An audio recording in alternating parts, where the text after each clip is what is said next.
One face near bottom left edge.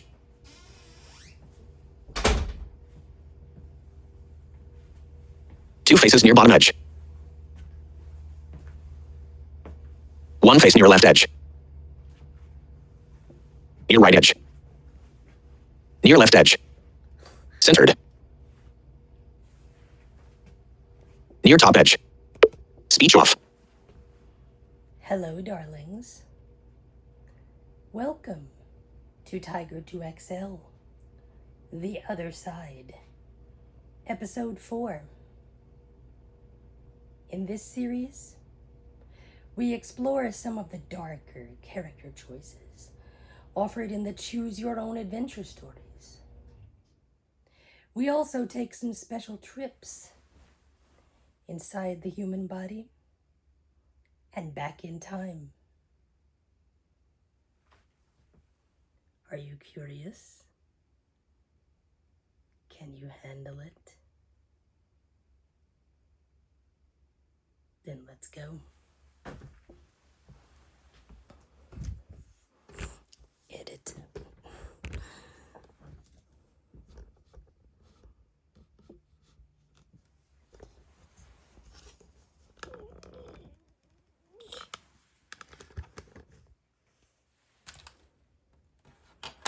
Oh, I forgot about this dinosaur.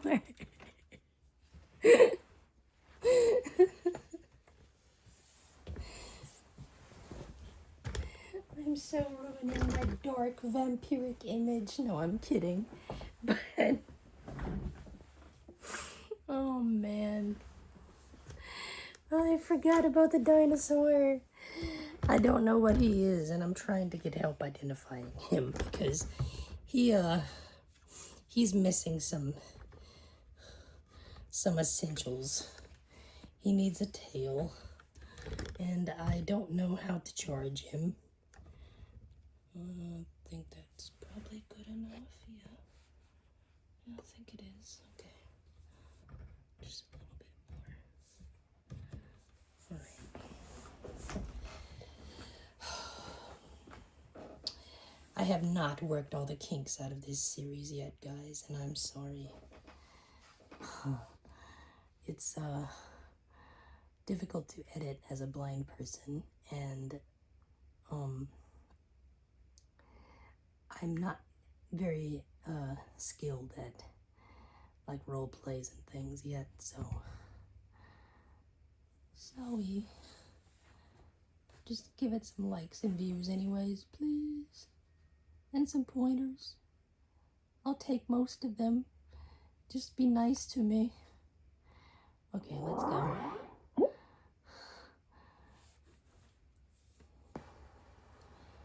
And I'm so glad to be filming again. You guys have no idea. I have missed you all so much. And I thank you for sticking with me during this time that I was so sick. Well, actually I wasn't sick. I was hoarse. I had no voice for like a month, and it was terrible. So, let's go.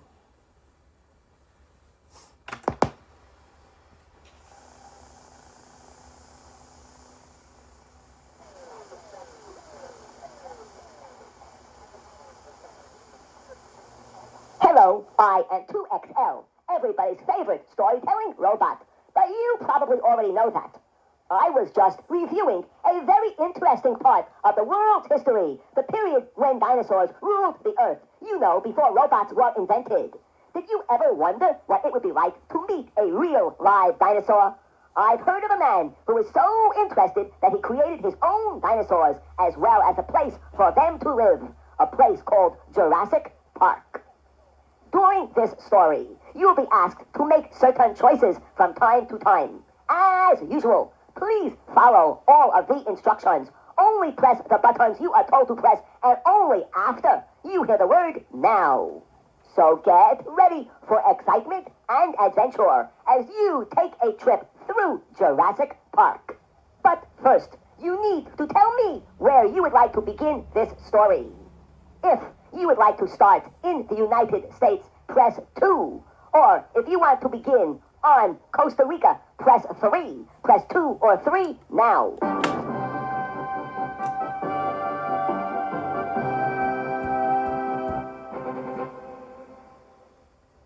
An investment banking firm it will be. Now, with whom would you like to begin your adventure? Press 1 if you want to join a park warden, or press 2 to start with a chief systems engineer. It's up to you. Press 1 or 2 now. 1.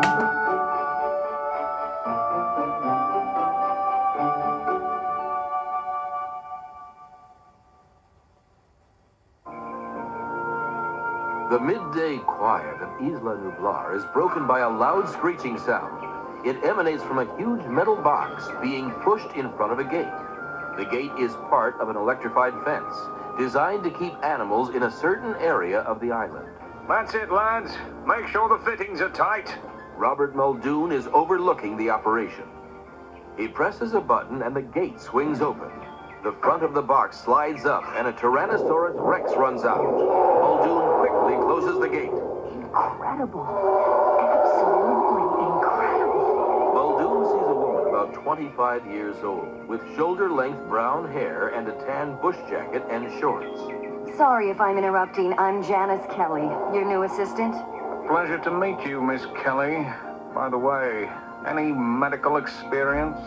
I'm fully qualified in field medicine, setting broken limbs, suturing wounds, that sort of thing. Before Muldoon can respond, the lights on the control panel flicker off for a moment. Damn. I thought they had all the bugs worked out of the system. Excuse me. I'm going to have a little chat with our chief engineer. Muldoon departs, leaving Kelly to wander around by herself. Who would you like to follow? Press 3 to stay with Janice Kelly, or press 4 to follow Robert Muldoon. Press 3 or 4 now. 4.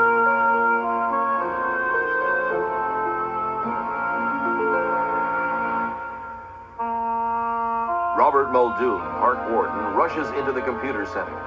John Arnold looks up from the computer that he's working at. Okay, Mr. Arnold. As chief systems engineer, perhaps you can tell me why the power fluctuated.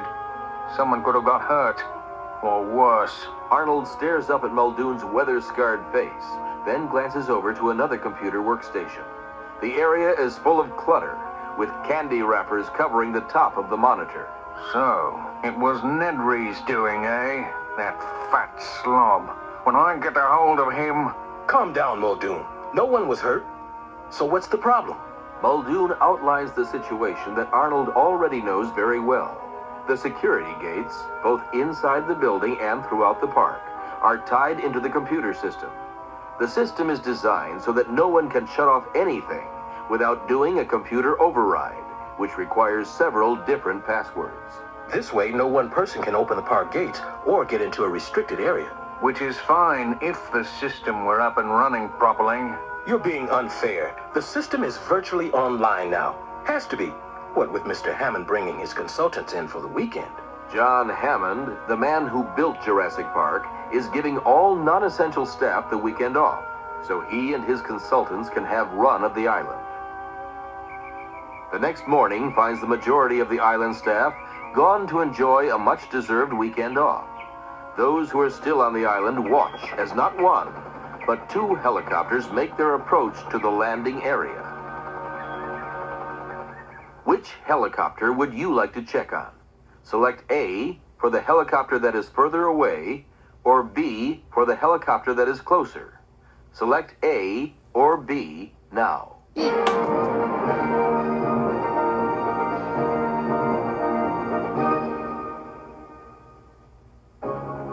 The occupants of the helicopter notice a second helicopter flying some distance behind them. So who's this coming up behind us? Don't tell me you need more experts besides us. You're gonna give us an inferiority complex. Hammond explains that the second helicopter contains experts, but of an entirely different sort. Hammond, you didn't... I told you I'd be inviting them. Regis is upset. Malcolm changes the subject, talking about chaos theory, how little things affect big things. A classic example is the butterfly effect, where a butterfly flapping its wings in Peking affects the weather in New York City. Never mind all that. We're here. The helicopter lands and the group piles into a couple of jeeps. As they drive to the resort, the group gets its first close encounter with a dinosaur. Look at that big guy. He's a walking tank. Malcolm points to a large dinosaur, twice as tall as a man and 15 feet long.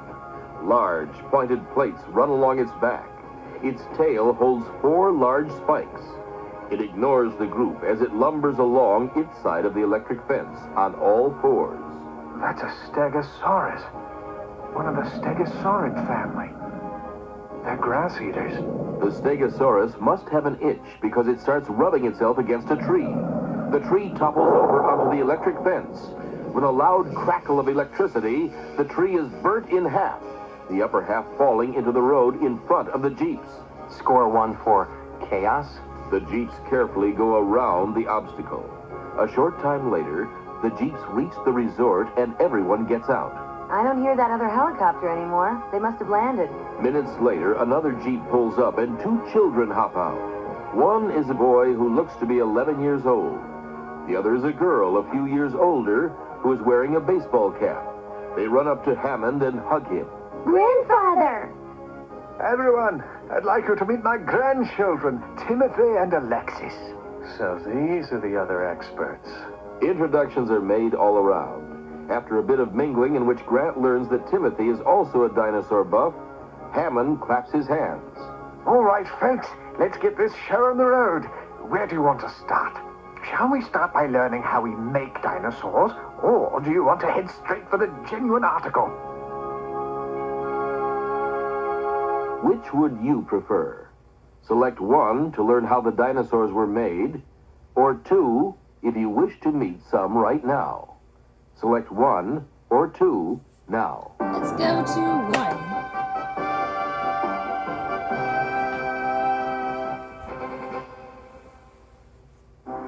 Hammond leads the way into the complex. He enters a security code into the keypad next to the lab, and the door swings open. Here is where miracles are made. Ladies and gentlemen, allow me to introduce Dr. Henry Wu. An Oriental man in his mid-40s steps forward. He holds up an orange-gold translucent rock.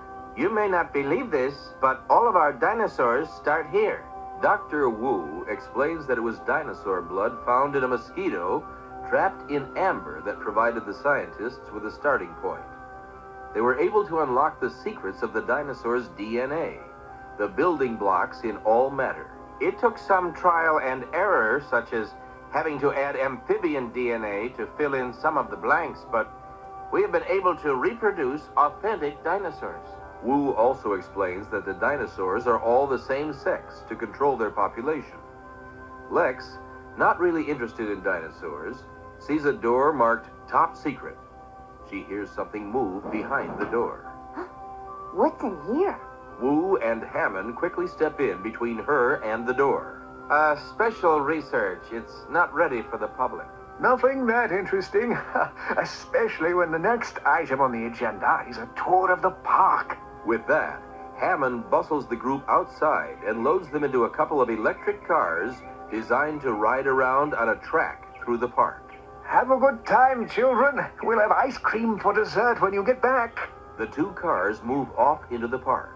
Regis, Tim, and Lex in the first car, Grant, Sattler, and Malcolm in the second. What would you like to do now? Press 3 if you want to go into the park, or press 4 if you would like to remain at the control center. Press 3 or 4 now. 4. I need to be meeting some villains sooner or later. Hammond goes to the computer room so he can track the progress of the electric cars through the park. He sees Nedry lazily typing something into his computer. Nedry scratches his large belly, leaving chocolate fingerprints on his shirt. Hammond mutters to himself. That boy should take up exercising. The old man walks over to the chief systems engineer's desk. Arnold is bent over a video display of the area's weather pattern. Looks like we're in for bad weather. Arnold tells Hammond that a storm system is now heading toward them. Nedry chokes on his soda. Something wrong, Mr. Nedry? I accidentally got a diet soda by mistake. I better get another. Nedry quickly types something into his computer and then leaves the room. This storm could get pretty nasty. Nothing that'll harm the system, but I don't think we should leave those folks out there. As Arnold reaches for the keyboard, the weather video display goes off. He tries entering a command in his computer. Nothing happens. The system's frozen. I can't get anything to work. Arnold tells Hammond he can't make anything work that runs off the computer system. That means the entire security system is offline. And we can't bring the cars back in. Where's Nedry? We need him to fix it. What would you like to do now? Press 1 if you wish to stay in the control room with Arnold and Hammond, or press 3 if you'd like to follow Nedry. Press 1 or 3 now. Here we go. Let's follow the villain. 3.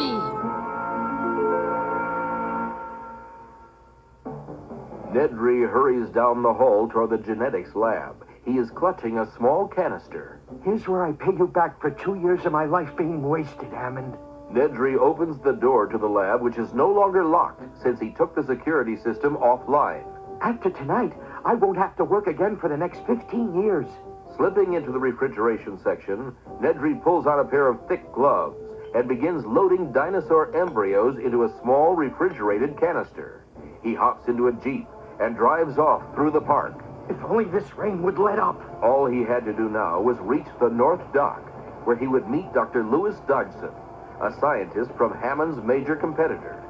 He would give Dodson the embryos in exchange for $1.5 million. If Hammond had played fair with me from the start, I wouldn't have to do this. Nedry is so wrapped up in his anger that he quickly gets lost. Oh, no! This can't be happening! The plan depends on me pulling this off within 15 minutes, so I won't be missed. He gets out of the Jeep to take a closer look at a roadside.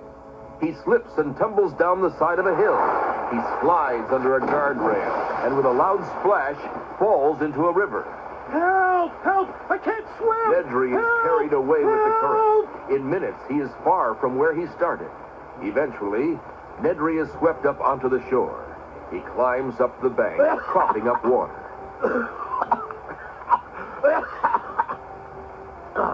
Wait a minute.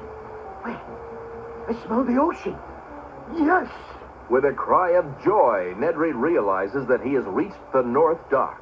Running onto the dock, he sees a man waiting by a small motorboat. It is Dr. Dodson. Nedry reaches into his pocket to pull out the canister. In all the excitement, it could have fallen out of his pocket. Does Nedry still have the canister?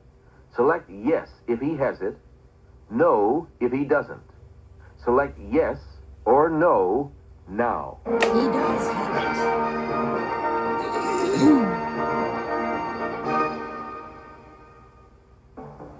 Dr. Dodson, I presume? Nedry pulls the canister full of dinosaur embryos out of his pocket and hands it to Dodson. Thank you, Nedry. Let me secure this in the refrigerator on my boat, and I'll give you your payment. Visions of wealth dance across Nedry's greedy little mind. But instead of paying him, Dodson speeds off, leaving Nedry with his mouth hanging open. In 3 years, Dodson's company opens its own dinosaur theme park and starts selling miniature dinosaurs as pets to tourists from around the world. Unfortunately, there's a flaw in the small dinosaur's genetic makeup. In 5 years, they grow into gigantic dinosaurs and overrun the world.